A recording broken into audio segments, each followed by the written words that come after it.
Hey everybody, happy Pride Month, and I'm so glad you're joining me for the beginning of this month.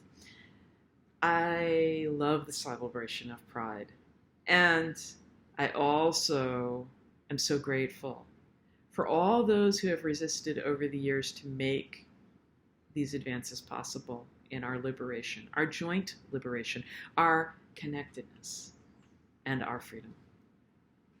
Now, the reality is, so many of us are still struggling with oppressions of various kinds, and many of us with more than one type. And we get to be so good in that struggle, sometimes we really internalize it.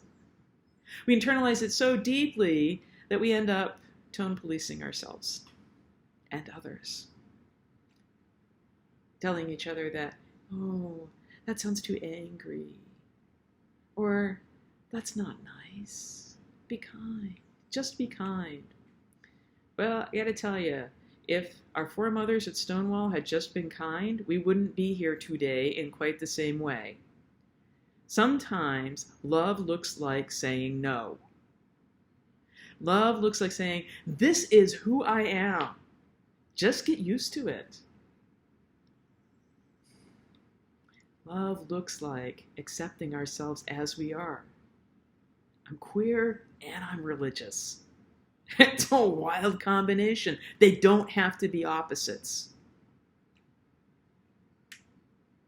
We have so much to offer each other if we're not busy policing and trying to shut down these aspects of ourselves that aren't dangerous, that are part of how we love, that are part of how we pray, that are part of how we bring our gifts to bear for goodness sake in this world.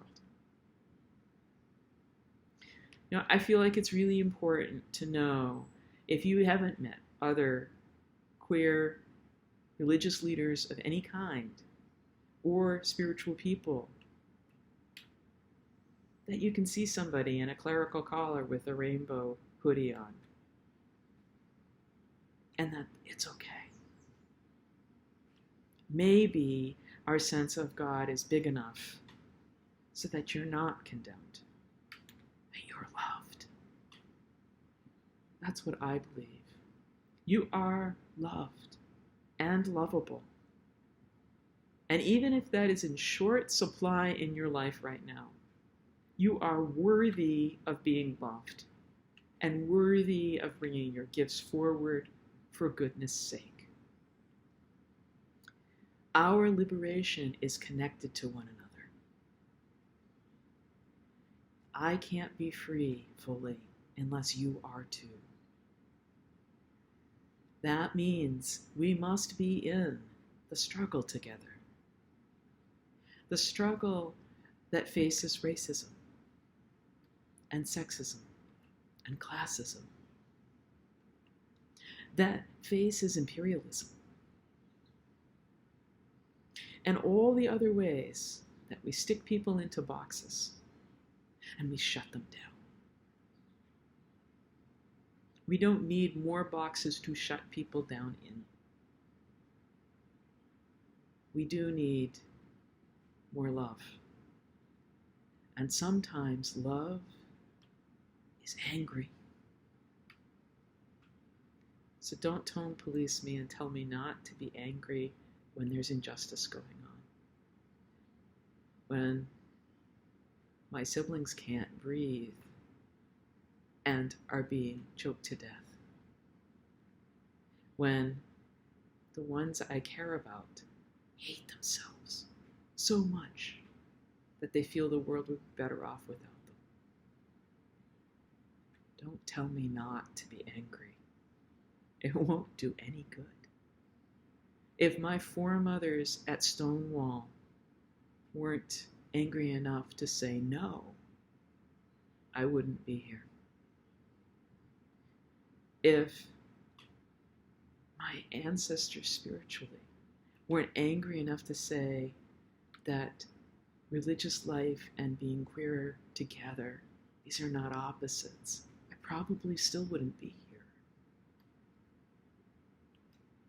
I needed the creativity, the imagination, the commitment, the love, the fierce, fierce love and anger of those ancestors to get here.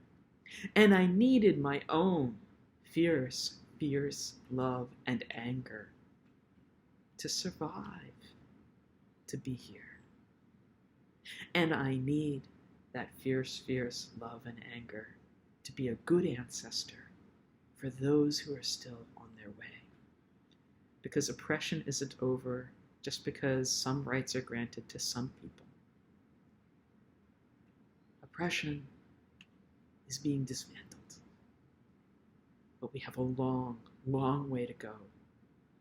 And there are still people who are dying.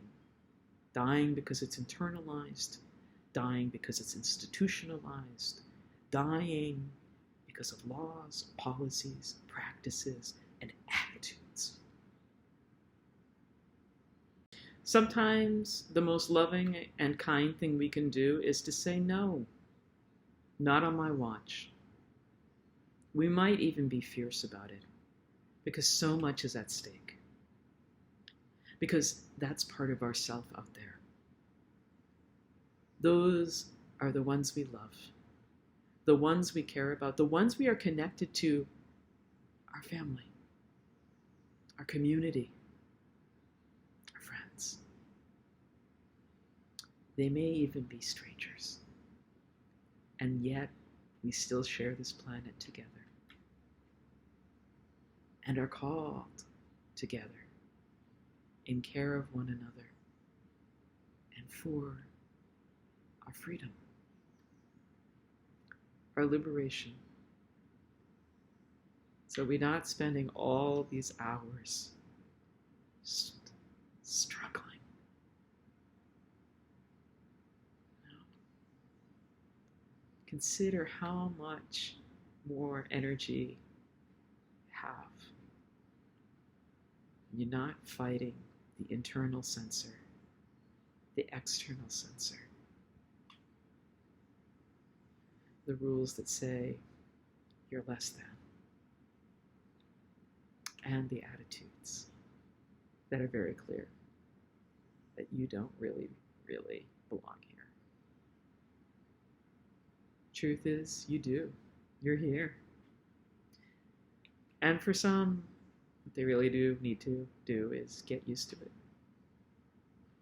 Open their hearts. Learn to love a little more boldly.